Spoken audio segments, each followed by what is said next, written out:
Love the NFL? Well, so do we. We're a weekly NFL podcast that's going to keep you bang up to date with all of the latest news from America's greatest game. We'll also preview all of this week's TV news and, wherever possible, give you a bit of betting advice, hopefully to give you a bit of Christmas present cheer. This is Utter Punts. 47-yard touchdown run by the magical quarterback, Lamar Jackson. Big Keith Trailer, look at him rumble. It's that most wonderful time of the year. The Utter Punts are back with a festive blitz on the NFL conversation. Get your pads on. This one's gonna bang. This is not Detroit, man. This is the Super Bowl. Touchdown! No! No! 24-yard attempt. Oh, he hits the upright. It's no good. Derek Johnson, the all-time leading tackler in the history of the Chiefs. And he misses it. That's impossible.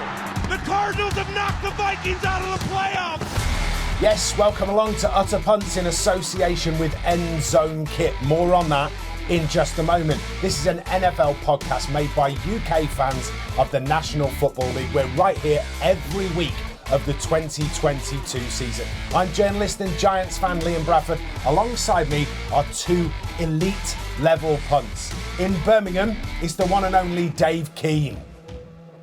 Hello, lads. Glad to be back, kind of, but just a word of advice to our listeners. Only gamble if you can afford to lose, you bloody idiots.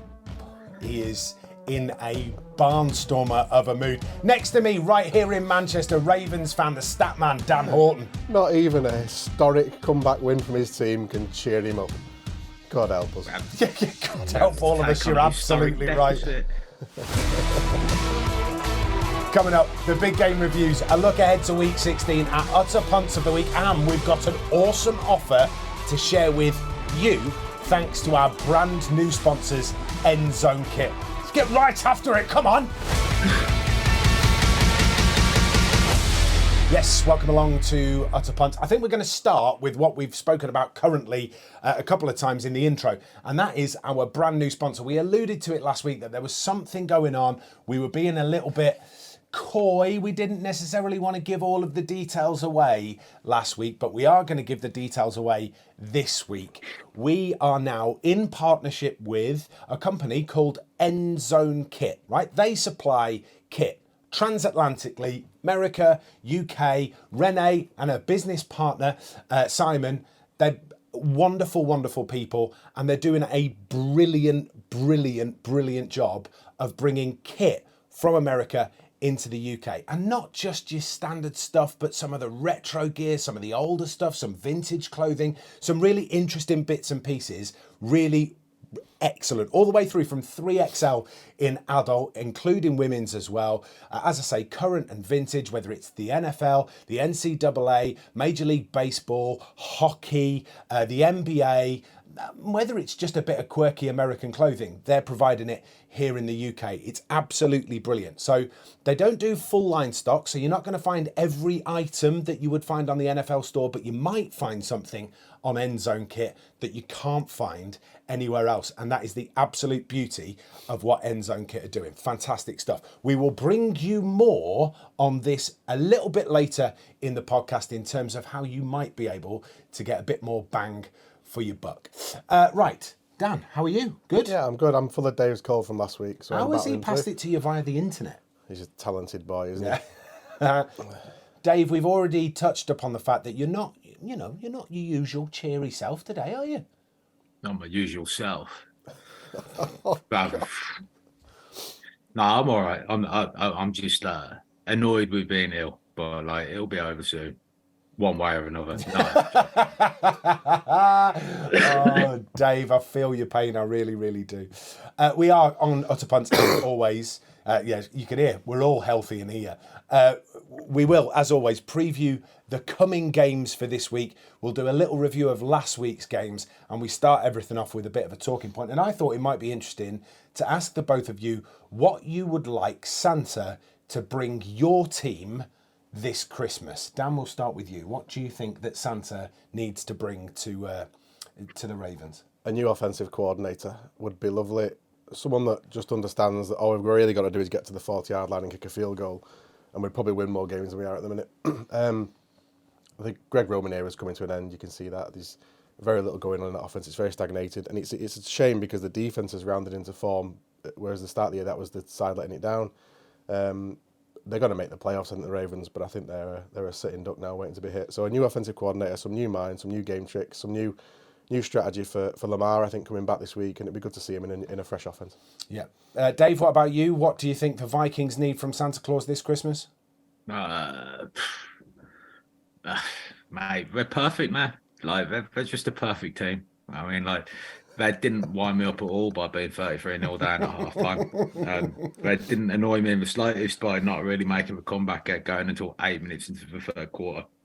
And at no point was I sitting there regretting the fact that I was a Vikings fan, honestly.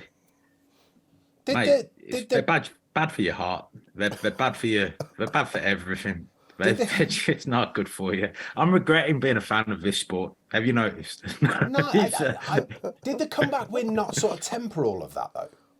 It kind of does, but look, the fact that it's the biggest comeback in NFL history, brilliant. But in order to get into the position where you can launch the biggest comeback in NFL history, you have to go 33-0 down to a team led by Jeff Saturday. Now, obviously, I think it was genius. It obviously worked out that, Dallas put 33 points on them in the fourth quarter, so you could always score late. And the NFL, with their scripting of games, definitely set things up to it as a doozy. I've heard of their script games. I keep seeing videos everywhere where apparently they script games and it's nothing more than wrestling. Yeah, okay. So, quite honestly, it's good to be here. It's good that they came back. Wish it hadn't had to happen. And all I really want for them for Christmas would be a complete performance across, say, 5-6 games. Take home a Super Bowl. That'll do. I mean, he works miracles, does Santa Claus, but I mean, that might be a stretch. If you don't ask for something big, you end up, I don't know, like you could ask for Lamar. If you turn around and said, I'd love a running quarterback who's like really good at sort of manoeuvring the pocket, really good at moving with his legs, you think you're going to end up with a Lamar Jackson. You end up with, what's your quarterback currently called today? Tyler Huntley. Yeah. Could end up with Tyler Huntley. And that's not what you want. So you might as well be specific. I'd like a Super Bowl for Christmas. Specifically, it can wait until February because I'm nice and I don't think it could be achievable right now. But yeah, that's all I want. That's all any Vikings fans really want. Dave's realism isn't, can you deliver a team that that's really inconsistent a Super Bowl? It's more, I know that you can't move the NFL fixture schedule, so instead I'll take it in February. There's realism and there's knowing that the NFL aren't shifting those fixtures. Absolutely love it. It's not so much realism as it is pragmatism. Like, I mean, essentially I'm asking a fictional character or a real character, depending on whether or not you believe in the belief universes, to rig a game, several games. I mean, yeah, I'd be probably better off asking the mob, but we are where we are. I love cantankerous Dave. He can absolutely stay.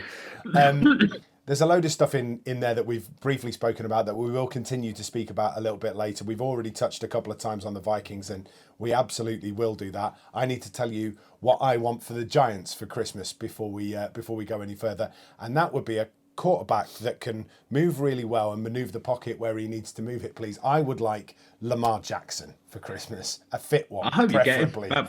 That would make me so happy. Friend of the show, Lamar Jackson, by the way. Oh yeah, we got a little like from Lamar Jackson on Instagram this week. You posted your my nephew's brand new Ravens jersey and a little like from New Era 8. Yeah, well, I said please don't leave. At the bottom of the things, I bought him his new shirt, please don't leave, and he liked it, so he's going nowhere. Yeah, that's well, you say that you meant to treat him mean to keep him keen, mate. If you said I don't care about you leaving, you might not have got the like, but it would have been in his head that he needed to prove you wrong. The like will last forever. He's already got you stacked, mate. He doesn't need to worry about your affections anymore. Ladies and gonna move on. Cantankerous Dave Keith.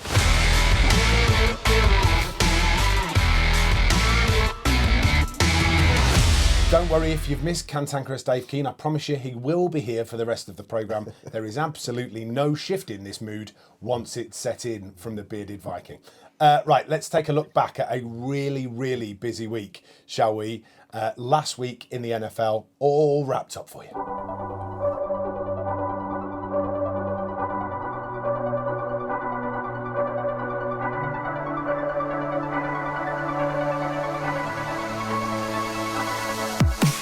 Okay, so many games last week that I'm going to try and keep this brief, or we're going to be here until you're eating your Boxing Day turkey butties. 49ers at Seahawks. Turns out the Niners have a third string quarterback who's perfectly well equipped to marshal that offense. Whisper it, but he might be a better option than Jimmy G. Kittle had 4 catches for 93 yards and Christian McCaffrey rushed for 108 to add to the pair of touchdowns for Purdy in his first road game ever. That was all she wrote. Ravens at Browns and a 13-3 win for the Browns. This game had very few redeeming features, although maybe the Ravens should just get to the 40 and let Justin Tucker kick. They'd probably have won the game if they'd done that. Dolphins at Bills next, and a 32-29 win for the Bills in the snow at Orchard Park. Once the flakes were flying in the final quarter, the warm weather Dolphins looked decidedly second best, and Josh Allen overcame an 8-point deficit with scoring drives on his last 2 possessions. The win confirms their playoff berth, their 5th in 6 seasons under Sean McDermott. Lions at Jets. Look, I like the Jets, but I like the Lions more. Jared Goff popping up with the go-ahead 51-yard touchdown pass to Brock Wright on 4th and 1 with less than 2 minutes on the clock to show the world that their offense cannot be underestimated. Lions win 20 points to 17.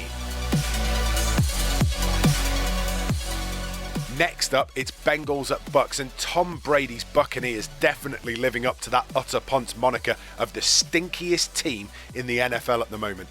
They're still on course for the playoffs though, despite a 34-23 loss. A straightforward win for Joe Burrow and his men, and a record 6 straight for the Bengals. Giants at Commanders next. Kayvon Thibodeau, the rookie's breakout performance helping the Giants to a 20-12 win over the Commanders and making the G-men now favourites for a playoff spot. Thibodeau's forced fumble, recovery and touchdown, the highlight in Landover, Maryland. Let's hope the poke in the eye that he got towards the end of the game isn't anything too serious. Finally, Rams at Packers, and whoa, who woke Green Bay up? A 24-12 win over the Rams, and the Packers' playoffs hopes are still very much alive. A.J. Dillon ran for 2 scores, Rodgers threw a touchdown pass to Aaron Jones, and the Packers kept their playoff hopes afloat with a 24-12 win over the Rams on a freezing Monday night at Lambeau. Now, the observant amongst you will notice that we've not mentioned the Indianapolis Colts at Minnesota Vikings. That one was a little bit special, so we're doing it next. I mean, it would be remiss of us not to do it next, wouldn't it? Because we've already touched on it a couple of times. An unbelievable, record-breaking comeback from the Minnesota Vikings. But as we've already heard from Cantankerous Dave, who's in the house today, weren't too happy, were you, Dave, given that you were 33-0 down? No, not even slightest. No one should be. Having said that, what did delight me was O'Connell was waiting to give his talk at halftime. His little rabble rouser. He's ticking them off. And what he actually heard was Patrick Peterson walk up to the offense and say, "We're going to get stops. You only need to score 5 touchdowns. That's easy." Which gave O'Connell the segue into, "That's exactly right, Patrick." And they went from there. And it is impressive, but like I say, they didn't get going straight away. They waited until 8 minutes, pretty much into the third quarter. Now we've been awful all season in the third quarter, so the fact we scored anything at all there is something of a miracle. But the person who impressed me in it all, to be honest with you, was KJ Osborne, who, before the season started, I had high hopes for him, but he hasn't really sort of come through and taken over that second wide receiver behind Jefferson, maybe getting ahead of Thielen right up until now. Him and Duke Shelley, a 5'0" cornerback, kind of triggered that entire comeback between them. Shelley was unbelievable in terms of making the plays, staying sticky in coverage, going up against players who, were about a foot taller than him. And KJ Osborne wheeled them back into it. It was his catch. He was unlucky not to get another catch. Chandon Sullivan had 2 defensive touchdowns disallowed in the game. The refs, as usual, are terrible. I mean, I don't know what's happening with them. But I thought they were going to actually give the Colts a 4th down conversion late in the game as well, even though they clearly blew the whistle before we'd made it to the line. But on the replay, it looked like he'd gone over the line. So yeah, it was an unbelievable comeback, and you have to give Kirk Cousins an awful lot of credit because he stayed in there even after he threw an interception late on, which turned into an arm punt really, because their player ran it out of bounds on the 1 yard line and gave us the opportunity to keep pressure on them. But he held it together in the face of something massive. And at the end of the game, when we were interviewing him, and I said to him, that was the biggest comeback in NFL history. He said, say that again. Biggest in NFL history. Whoa, I need to take a minute. And that's pure Kirk Cousins. He didn't know what he'd done. He'd just done it because Kevin O'Connell told him to. And that's why Kevin O'Connell's coach of the year. I mean, biggest comeback in NFL history in his first season in charge, going on the road to the Buffalo Bills and winning the game where there was 0.00014 win probability percentage there. We actually had a whole 0.4% win probability against the Colts. That was the lowest he got to, so it's easy, right? Are you softening towards Kirk Cousins? No. What's happened is this Kirk Cousins is different. It's not padded stats, Kirk. I used to hate Kirk Cousins with his checkdowns where he'd throw the ball 5 yards short of the actual chains, and it would look like a completion on his record. But what's happening here is he's being a different QB. He's throwing interceptions and shrugging them off. He's not going into panic mode. I've no problem with this guy. Crack on. What? That's literally how I look at it. I'm not going to sit there softening towards him. Again, it's 2 different people. So no, I still hate Kirk Cousins, but I love Kirk O'Chains. This is a bit like the 2 different people we get on the podcast, right? Cheerful Dave and Cantankerous Dave. Might as well be 2 different people. What did you make of the game, Dan? It was incredible. And just on some of the things Dave just said there, the interception he threw wasn't on him in any way, shape, or form. It was a terrible. Jalen Rigger was only in the play because Jefferson had to sit out one play, I think, for a concussion after a fairly dirty-ish hit by Gilmore. Yeah. So he was only in for one play. And if he just carries on that run, at least he stops the interception. But as Dave said, actually it worked out in your favour because you pinned them in on the 1 and actually got the ball back in better field position than you had previously. And you had loads of time. I'm a bit of a thing. I don't believe in momentum in sport at all. I know it's a big talking point. The momentum shifts. Momentum is made up. It's poppycock. It doesn't exist. What happens is teams' mentalities and people's mentalities change and their approach changes in the game. That's momentum. No, it's not. It's a physical decision that you make to do something different. Because you feel that you're it's on often, top. It's often that's not the very actually definition of momentum. No, the Colts, the Vikings didn't gain momentum. The Colts stopped playing the way they were playing and played more defensively and allowed the Vikings to attack them. That was a decision they made. It's not momentum. It's just. I agree with that, but what I would argue is, so what's interesting, I think we mentioned it before, where they've been testing the levels of testosterone in players coming out of games. And what is massively interesting is I think that there's a correlation between the amount of testosterone that you're producing and the momentum of the game. And I think you're right. The Colts in the first half very much had things their way. Everything was going. They blocked the punt and returned it. They got a pick 6 again from a stopped route run by a wide receiver. They actually only scored 1 offensive touchdown in the game, but they have the momentum. And by that, I mean, they have a bit between their teeth. Their players were buzzing. They were confident. They were up for it. And we slowly hauled it back. And I think they adopted the victim mentality, definitely. We only have to see this out. They didn't try and win the game. That hurt them. But Vikings had to savage and take advantage of it. I think they did. I'm just going to come back because I'm intrigued why you don't believe in momentum. Momentum in sport is an extended metaphor. Yeah, it's not physical momentum. Momentum in real life is once you've put force into an object, it continues to move in the direction the opposite direction of which you've applied the force. Yeah. But it is an extended metaphor. And essentially, in sport, that metaphor is exactly what you've described. That change of attitude, the change of performance, the lifting, the encouragement that players get from a change in circumstance in the game that shifts the patterns of play to give the appearance of momentum swinging. So that beautifully worded phrase you just used there on that sentence was beautifully worded and accurate. Why group that into one word and say the momentum changed? It's lazy, and it's lazy coverage. You want to talk about what happened in the game. The Colts started to play three runs and punt, which they weren't doing in the first half, and they allowed the Vikings to come back at them. They made decisions in that game. The coaching staff, the players, experienced players like Matt Ryan, made decisions in that game that changed the shape of that game, and they needn't have bothered. Actually, they started the game under no pressure at all. Everyone expected them to lose. So actually, when the things started going their way, they just relaxed into it and they didn't overthink anything. At half time, they've gone in and gone, right, what do we do now? We're ahead. We didn't expect that. Let's just play for the lead. And all of a sudden, they start making decisions. It's not momentum. It's just decision making. It's terrible decision making. It's terrible coaching. Terrible leadership. It's really interesting. You looking at it from a really analytical point of view and understanding that essentially you want a bit more out of those commentators. And me as a commentator, admittedly not on American football, looking at it and going, I have a finite amount of time to try and describe exactly what's going on, and being able to say the momentum of the game has shifted conveys a message to 99% of fans to get your message across quickly and easily. So maybe the learning here is that don't always assume that the simple version is the right version. I don't know.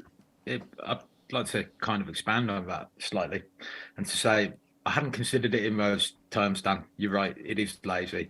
Liam, why do commentators think they need to tell people who are watching exactly what's happening in front of them in the simplest possible way? We want insight. We want things that we can't get from other people. We don't want to be told, oh, look at him, he kicked it to such and such. We can see that. We don't need to be told that. What would be nice would be occasionally referees, commentators actually challenging the decisions of referees, which are beyond belief these days. And there does appear to be a nervousness within the industry, I would argue, to actually come out and criticise referees, because I think it was painted as well, if you criticise referees, then they get beaten up at the grassroots leagues. And like, for me, I just want to see a game called in a neutral way, and that also involves calling referees and umpires and officials on terrible decisions, and it doesn't seem to happen. This is a conversation that we absolutely need to continue to have. I'm just aware that with like 9 games to preview that we probably haven't got time to do it today. The short answer is that commentators are there to tell you what's happening. Pundits are there to analyse the events of what have happened. It's not the commentator's job to analyse what's going on. That's the job of the person that's sat next to them. But we often get analytical comments from commentators where they express an opinion based on their own preferences. If you're only there to tell us what's going on, stick to that, please. Not you. I was going to say I do. So I'm thinking of a bloke called Matterface who ruined a World Cup final for me. Oh, but anyway. Okey-dokey.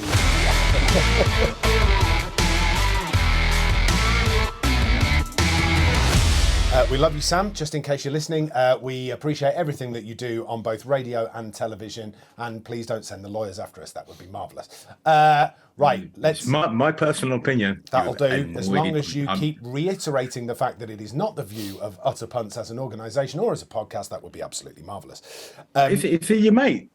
I know that you get on fine with him, mate. I'm just playing. I get on well with Sam, and I have to work with him on the regular, and actually he's a decent guy. So he may have ruined a World Cup for you, and that is an entirely valid opinion to hold. Let's move on before I get myself in all sorts of trouble. There are a load of games this week, and a little bit of explaining is probably required here. Because we're now recording this podcast on a Tuesday rather than a Wednesday this week due to Christmas schedules and work commitments and various other bits and pieces, the game for Christmas Eve at 6 o'clock is yet to be decided. So it could be, we think, either Giants at Vikings or Seahawks at Chiefs. So what we're going to do is we're going to look at both, and for 1 week only, which, you know, if it works well, might turn into a regular feature where we pick one game of the week. We're going to do both, which means that over the course of the next 35 minutes, and we can't go any longer than that. Jags at Jets, Giants at Vikings, Seahawks at Chiefs, Eagles at Cowboys, Raiders at Steelers, Packers at Dolphins, Broncos at Rams, Bucks at Cardinals, Chargers at Colts. Okay?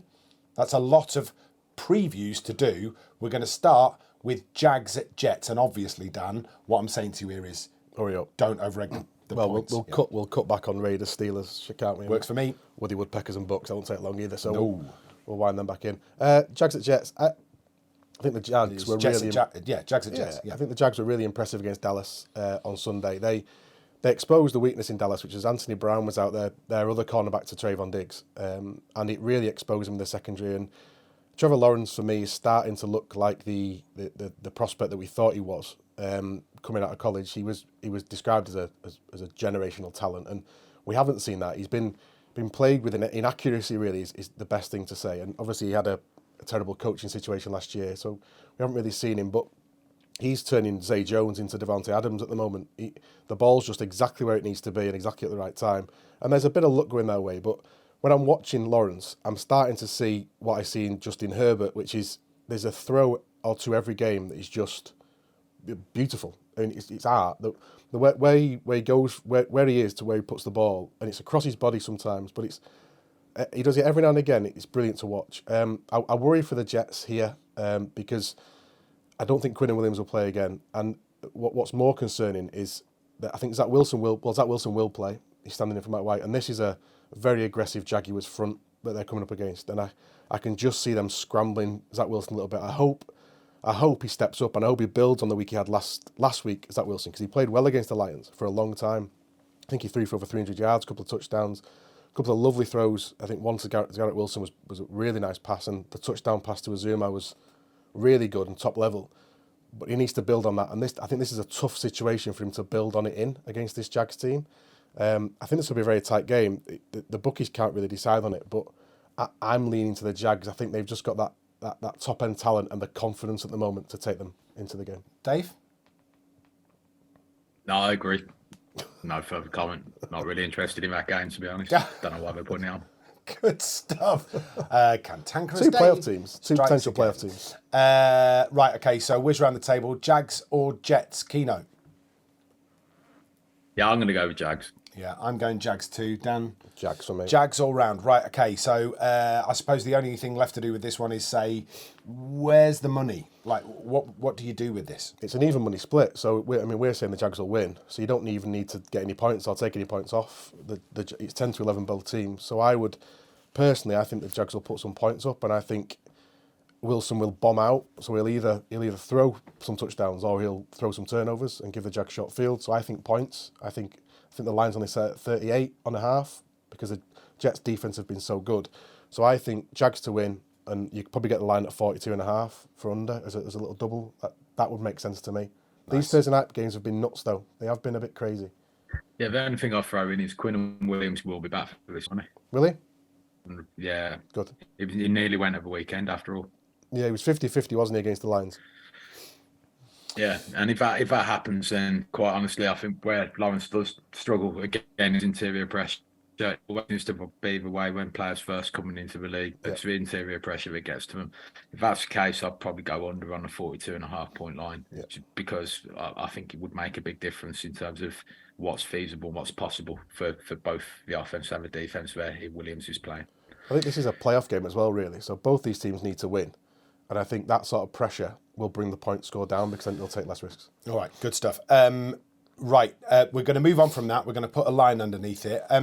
We'll move on to the Saturday games. What's the deal with the pub this week, Dan? Touchdown scorers, so 2 on Christmas Eve, but none on Christmas Day because they're shut. Okay, good stuff. So we're looking at the 6 o'clock and 9 o'clock games on the Saturday. So we need 3. Yeah, the anytime touchdown scorers in those 3 games, okay? And if we get it right, you get a free pint at the Nook and Broom in Bramall in South Manchester, which is the pub that the Utter Punts are working with at the moment. So get yourself down there on Christmas Eve, have a pint. You might even get a free one if we get it absolutely right. We will start with Giants at Vikings. Dave King, take it away. Quite frankly, the Giants need to win. I actually wouldn't mind if the Giants win because I think if the Giants win, it does end Green Bay. Quite honestly, I just hope the Vikings go injury-free. And Yeah, I mean, as far as I'm concerned, you can rattle some points up on us, mate. I don't care. Like, I want Packers gone, because if the Vikings end up playing the Packers in the playoffs, the Packers will beat us. Okay, fair enough. Dan, Have the game. I will gladly take it, mate. Absolutely. Especially after that win against the Commanders. I just feel like the door's open just a smidge now for the Giants, and they just need to make sure that they take that opportunity. What do you reckon to this one? I think it's a tough matchup for the Giants because I think you hurt the Vikings by throwing on them, and the Giants don't throw the ball really. I've got no one to throw the ball to. I think their run defence is good enough with Za'Darius Smith back. I think they can stop the run. They certainly stopped the Colts running game really on Saturday. So I think it's a tough matchup for the Giants. It's one that they don't really necessarily need to win now because of the win against the Commanders, and with Seattle losing, I think Seattle will lose again. So actually, they can probably advance their position by not winning. So I think this will be quite a sloppy game. I think both teams are looking at sort of the week after and the week after that. The Giants, I don't trust them to score more than 20 points in a game, and the Vikings can do that in 5 minutes. And I think at some point, Kirk Cousins for me is one of these quarterbacks that can go really streaky, and he can be awful. And like Dave said about earlier, he can throw short the sticks and he can pad the stats a little bit. But every now and again, he'll go on a 5-game stint where he is lights out, and that's what gets him the $35 million contract that the Vikings pay him, because they rate him that highly, because he can win them games. And I think we're in that stage now where he can get hot, and I think if he can keep staying hot, they can certainly get into the playoffs comfortably.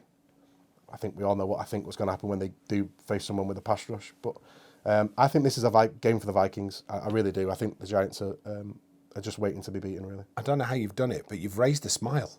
Cantankerous.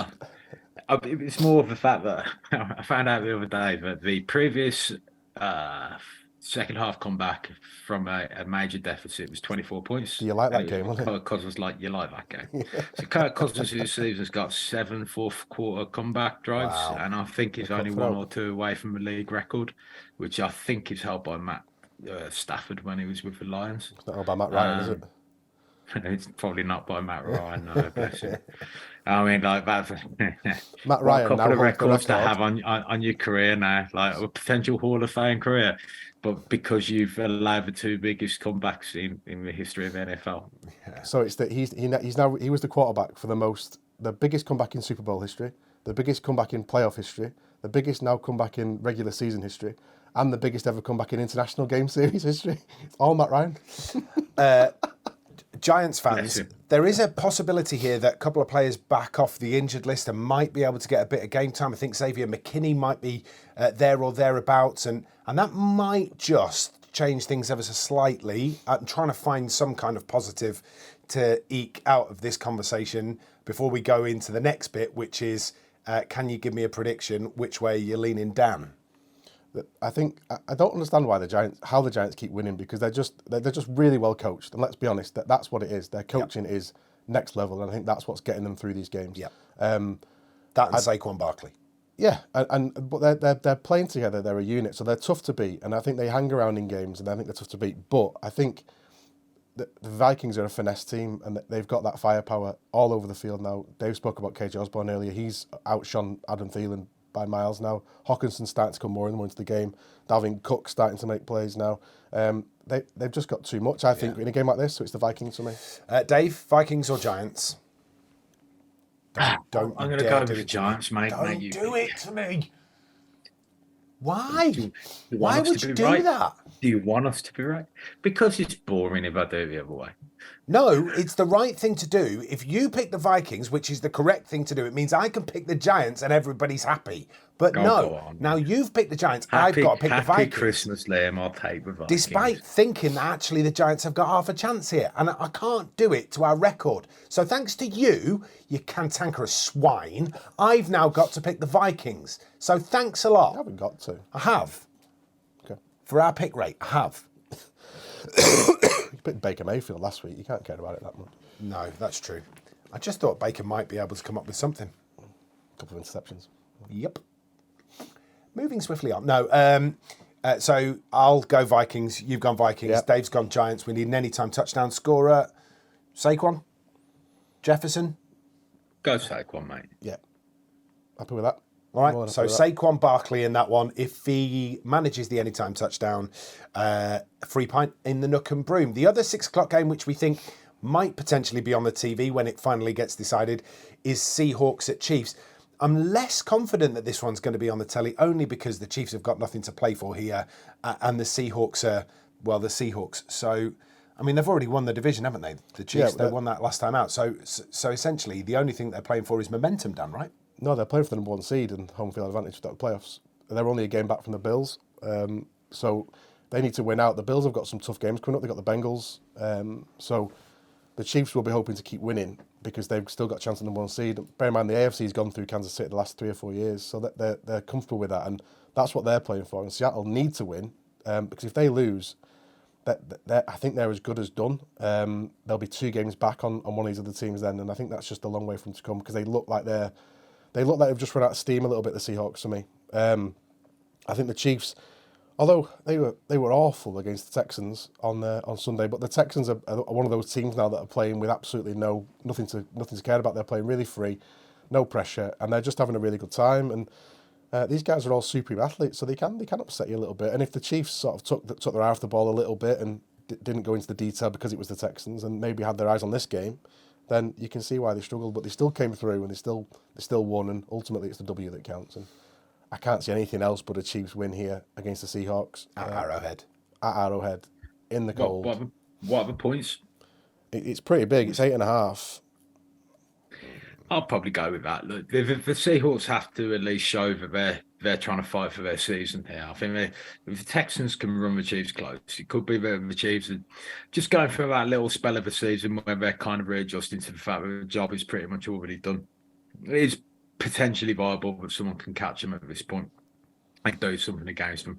Just for the sake of interest, I'm going to go with the Seahawks with the points at 8.5. And who knows? Maybe they could do something straight up, but I do doubt it. I think spot on with the fact that they just seem to be running out of that momentum. But at the same time, it only takes one game, and often when you are as good as the Chiefs, you do get everyone's best effort. And if you're not quite there, that's when you get hit with a track game. I think Gino might be on a bit of a slide at the minute. I'm not sure the Seahawks have got enough to beat the Chiefs at home, let alone at Arrowhead. So, and as you say, Dan, in the cold, the weather will be a factor in Kansas. Over the weekend, for me, it's going to be the Chiefs, I think, and fairly comfy. I would say Chiefs by more than a touchdown, I would suggest. Yeah, I can see the Chiefs covering. The 8.5 points is a lot, and you can, if you move the alternates down, you can probably get that to sort of 10.5 for Dave's. If Dave thinks he's going to keep it close, I can see that, but I can also, I think, more likely see the Chiefs just blowing this away. Yeah. Personally, I think they'll chew up that differential. We need an anytime touchdown scorer for this one. Do we go with the obvious? Kelsey? Yeah, that's what I was thinking. Dave's just happy with that. Just a slight smirk from him as he was agreeing. It was either a smirk or a snarl. I can't quite figure out which one it was. It was one of them. He says he didn't even. Yeah, one of them. They're kind of the same. Right. Okay. So don't forget, if Travis Kelce goes in at any point in the Seahawks-Chiefs game at the Nook and Broom in Bramall, if you're in there, you get yourself a free pint. Beautiful. 3 down, loads to go. Eagles at Cowboys is the Saturday 9 o'clock game. No Jalen Hurts, though, because he looks to have picked up an injury. Can't see him playing this one. And I just feel like they want to make sure that he's going to be absolutely right going into the postseason. Does that make it a little bit more interesting, Dave? I hope that they play him, and I hope he carries on being injured for the same way Josh Allen has all year. It's great to see people make short-sighted decisions that end up costing them in the long run. I love it. Carry on, please. Especially with the Bills. They're starting to annoy me now. Well, yeah, because that short-sighted decisions look really short-sighted, and all of a sudden he's getting better and better, and it looks like it might have been a fairly decent decision after all. And they've won 5 straight. Still injured, mate. They've still lost more games than I think they needed to. We'll see. Would you think they might have lost more games if they didn't have star quarterback in the slot? No, because you'd only needed to be out for 2 games. Well, they haven't lost any bye. since he's got the injury against the Jets. They've won every game. Yeah, haven't lost. Have they won every game since? Yeah. No, they haven't. No, they haven't. I can think of one off the top of my head straight away, but they definitely lost, but they probably wouldn't have done. Oh, was that your game? Yep. Was that now? Didn't you injure him, no? What was, I believe something, did you have a twitch? Like a hand spasm? A cough, that's what it was. You can cough. Where were we up to? We were talking about Eagles at Cowboys and Dave saying they hope he plays Jalen Hurts and carries on getting injured. Dan, how do you see this one going? It's made the Cowboys favourites by quite a way, and I don't know if I like it. I think Gardner Minshew is the backup for the Eagles. Now, you forget all the hype about Jalen Hurts this year. In the middle of last season and towards the end of last season, the Eagles fans wanted Gardner Minshew in ahead of Hurts because he was moving the offense better. Because he's a real sort of old-fashioned quarterback, Gardner Minshew. He's got a lot of talent. So they're not going to the guy that doesn't know how to throw the ball or get the ball to A.J. Brown or Devontae Smith. They can still move the ball. And against this Cowboys secondary, as the Jags did, I think the Eagles are better than the Jags at doing that. They have still got 3 powerful running backs. They have still got probably one of the top 3 offensive lines in the game and one of the top 3 defensive lines in the game to stop the Cowboys. They've still got a loaded secondary to stop the Cowboys. Taking the quarterback out does affect the amount of points they can score because he's a bit of a cheat code for them. But ultimately, I still think the Eagles will win because I think they're a better team than the Cowboys, man for man, across the field. Offense and defense, I think the Eagles are a better team. I just think I'm now getting more points start for the Eagles, which I quite like. Any comeback on that, Dave? No, because he's accurate largely. I mean, don't get me wrong, but man for man, when you look at Micah Parsons, you probably would have him in against over pretty much anybody on the Eagles O-line, D-line even. But you're right. When you look at it man for man, they match up better. And I do like Gardner Minshew. Like, yeah. I think he plays football in a way which is like Case Keenum on steroids, and which, brings back happy memories to me of stuff that shouldn't really have been possible. So yeah, I love Gardner Minshew. If they played him, I think it'd be a smart call. I would literally rest Hurts for this. There's no point in playing him. They've already got the number 1 seed sewn up pretty much, because if they give him a week off, then they'll definitely win out the rest of their games. There's no need to risk it. I hope they do risk it, but I really do hope they risk it because I don't like the Eagles. In fact, I pretty much hate the Eagles. Yeah, fair enough. What I love about making this podcast every week is that actually it's a really enjoyable experience. 3 of us get together, we talk about football, we go home. What I love about Cantankerous Keno that started this podcast is that slowly but surely we're chipping away at the cantankerousness, and he's smiling and cheerful, and all of a sudden we've got normal Dave, and we might even have cheerful Dave by the end of it. Smiling and cheerful because I'm being horrible about other teams. Smiling and cheerful. Yeah, fair enough. Yeah, okay, I'm happy now. Bloody hate the Eagles. And You're Always Sunny in Philadelphia is the most overrated sitcom of all time. I'm going to struggle. I'm going to struggle to disagree. Although Rocky was great. Fair play. Yeah, see, he's gonna have to give me that one because it was right. Predictions all round. Dan, Eagles with the points. I'm getting 5.5 points. I'll take Eagles with the points if I can. Dave, Eagles, but hopefully something bad happens to all of them. I'm going Eagles too. We've killed Dan off. I'm going Eagles too, just because. Why wouldn't you? With the record that they've got, with the momentum that they've got, and with the way that they're playing, why wouldn't you do that? Metaphorical momentum, you understand, before we get into another argument. We need an anytime touchdown scorer. I'd go Sanders, I think. OBJ? We get him anyway. We've got him anyway. Every week. Yeah, we get him anyway. So just a reminder on that, because Cantankerous Dave reared his head week before last, and said he thinks that OBJ was going to score in the Giants-Eagles game. Of course, that didn't happen. But the pub have turned around and said that if OBJ scores a touchdown at any point this season, regular season or postseason, absolutely they will honour the free pint. So you can't have OBJ, you're going to have to pick someone else. Quite hard. I quite like Sanders for the Eagles, especially if Hurts isn't in for the goal line. All right. Yeah, Hurts ran in 3 touchdowns last week, didn't he? Yeah. So, yeah, it's probably Sanders' go. Yeah. All right, Sanders it is then. And we can move on to Christmas Day. These look great. No, we can't move on to Christmas Day. We've got to do the late game. We've got to do Raiders at Steelers. I can't just skip over the top of it. One sentence each on the most uninspiring game of the weekend. One word. Steelers, close. That'll do. 2 words, but okay. Who cares? 2 words, excellent. I'm going to go with bore off. Predictions, please. I'm going to go Raiders. It's because you can't vote for the Steelers. I'm going to go Steelers. Dave? Steelers, yeah. Okay. Steelers. I mean, I'd like the Raiders to do something, but the meltdowns are ridiculous. Yeah. All right. Although the end to their game at the weekend was particularly enjoyable, I think. It was. Would you like fun. to explain, Dan? It was a lot of fun. People will have seen it, but I mean, it's the last play of the game. It's just 24-all. The Patriots are on their own 40, so they should just play for overtime. Take your chances. They run a run play with Stevenson, who actually gets quite far up, then laterals it to Myers, who tries to lateral it back to Mac Jones.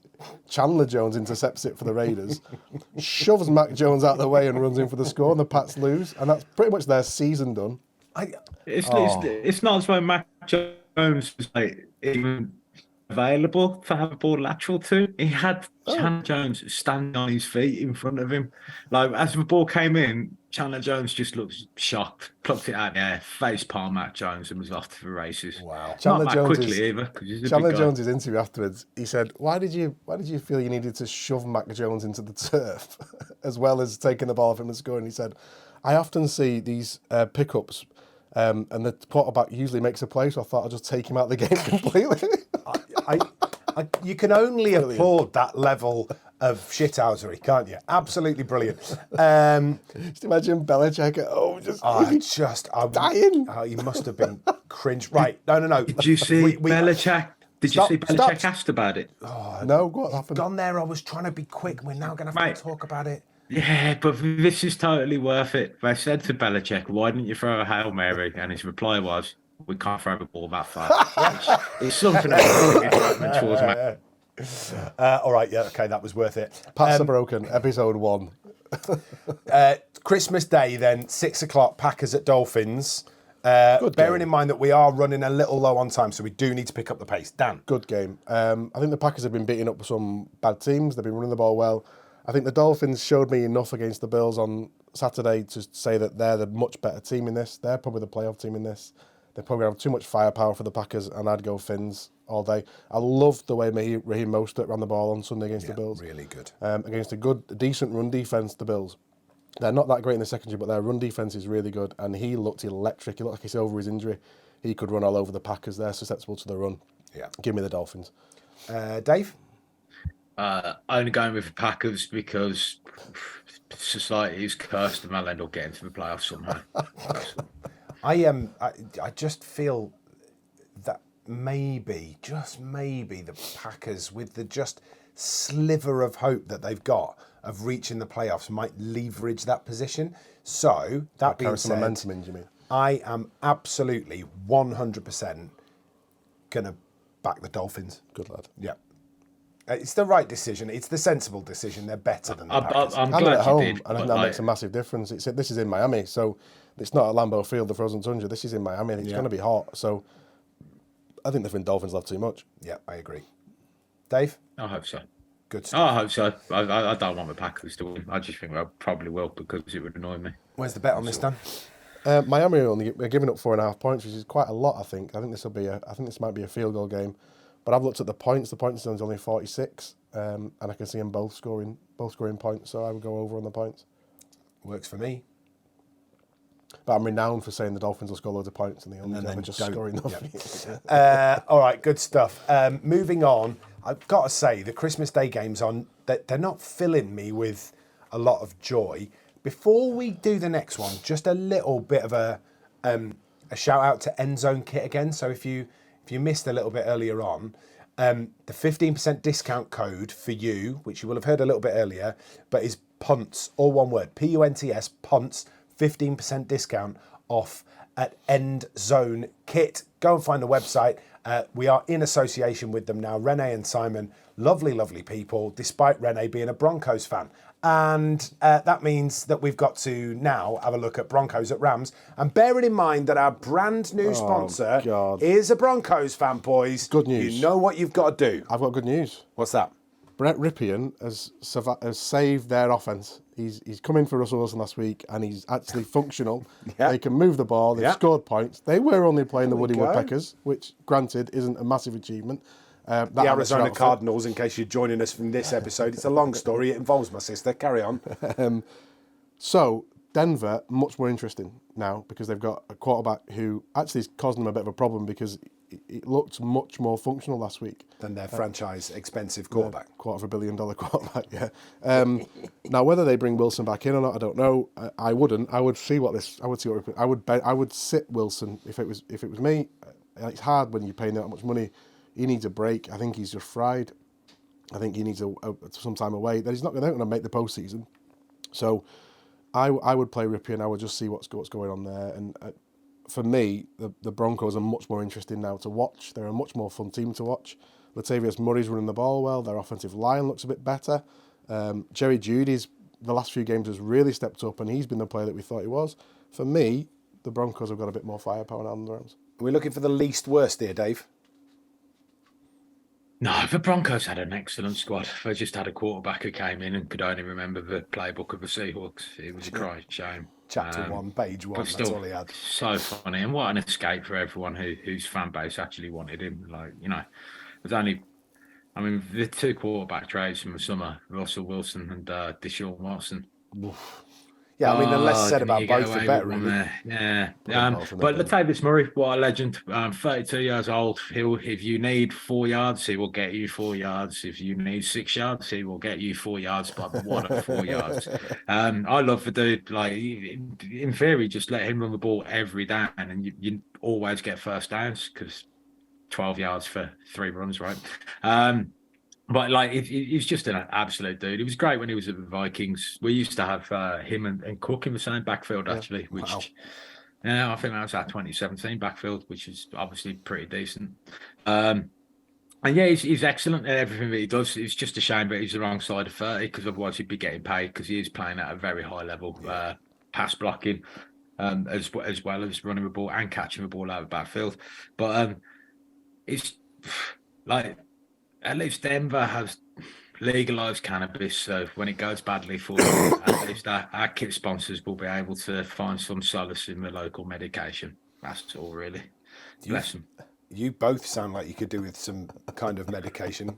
Coughing your I don't think that would do us any good, to be honest. No, I would agree, and obviously stick to the law in your local vicinity, ladies and gentlemen.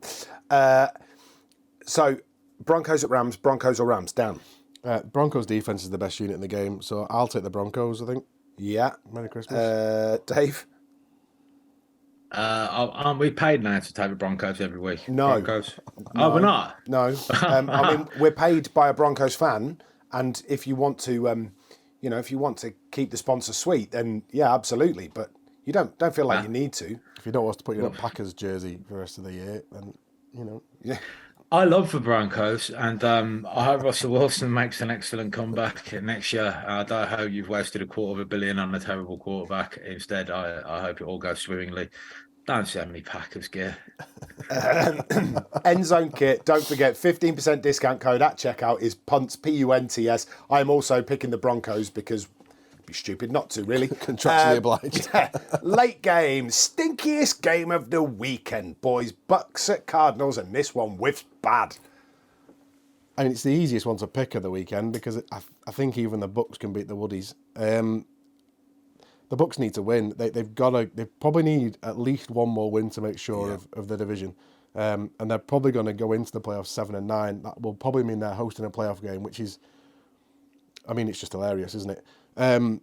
But I think this is their win, isn't it? So I know they're on the road, but I think the Buccaneers will have enough against Arizona. So for me, it's quite straightforward. It's the Bucks. Dave? Colt McCoy, man, out dueling Tom Brady. Couldn't have do Brent Rippey at the weekend. I'm going with that. I'm going to go with the Cards. Just Are you? because like I have a distinct impression that Kyler Murray was a massive problem for the head coach, and he might actually get something out of the players now he's not there. They've got an excellent offense when you look at it individually. They've still got New Hopkins for crying out loud. What have the Bucks got realistically, apart from Mike Evans playing like a shell of himself? They've got a man who, at this stage of the season, with the postseason beckoning, has a boatload of experience. Don't bet against Brady, right? Well, there is that at this stage of the season. Big game experience. Cardinals are terrible. So are the Bucks. It's a coin toss. It really is, which is why I don't think we should all go for the one actually. All right, fair enough. I'm going Bucks. Yeah. The Bucks actually looked good in the first half against the Bengals the weekend. I thought actually they were going to get us a result, but the second half the Bengals just put the foot on the gas and pulled away. But they did show, at least in that first half, that they can move the ball. And if they score 20 points against this lot, they'll win. Should win. So Bucks all round then, yeah? No, Dave's picked the can. Of course he has. I've gone Cards. Cantankerous, Keno. Any money in this? I don't think so. The Bucks are giving, they're 5.5 point favourites, which I don't trust them that much. I think it'll be a field goal game, maybe. I would go under on the points. The points is 46.5. I don't think either of them can score 23 points. So fair, works for me. Which means that we get to the final game of the weekend, Monday Night Football, Chargers at Colts. Who wants to go first? Dave? The Chargers will win. The Colts are done. That's it, really. I mean, was that record comeback the final nail? How can he go into a locker room with any credibility? No? Yeah, I agree. How can the players in training this week look at each other and go, "Oh yeah, I know, I fancy this." They can't be much in there. The feelings in that dressing room and in that unit must just be awful. And it'd take a real special coach to sort of lift them up. And they've got an ESPN football analyst helping them, so I can't see it. I felt like we were more open-minded towards the possibility of Jeff Saturday doing something than a lot of people were. And he got that one win, didn't he? Which, if you told me he was going to get a single win. Yeah. My only win in the NFL, mate, it's more than Hugh Jackson could get. Was it Hugh Jackson, the Browns coach? Yeah, 0-16 season. Mm-hmm. My only concern with this is that the Chargers have looked very consistent and very good the last few weeks, and they're due to Charger at some point. Now, that might be in the playoffs. I can't see it being against this lot. For me, it's the Chargers, and it's pretty straightforward, I would think. I think Chargers for me as well. I think that's probably the right decision. Dave, which way are you going? Yeah, Chargers. Yeah, I think it makes sense. The Chargers are only giving up the same points as the Dolphins.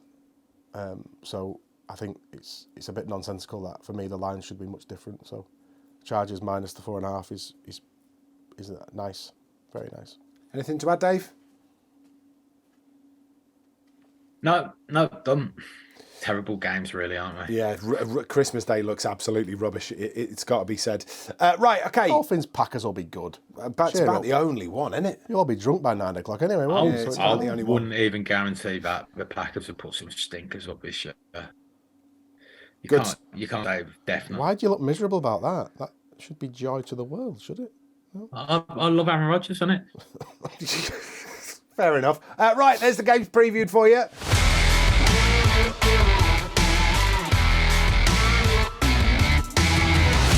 Right, okay, we are rapidly approaching the end.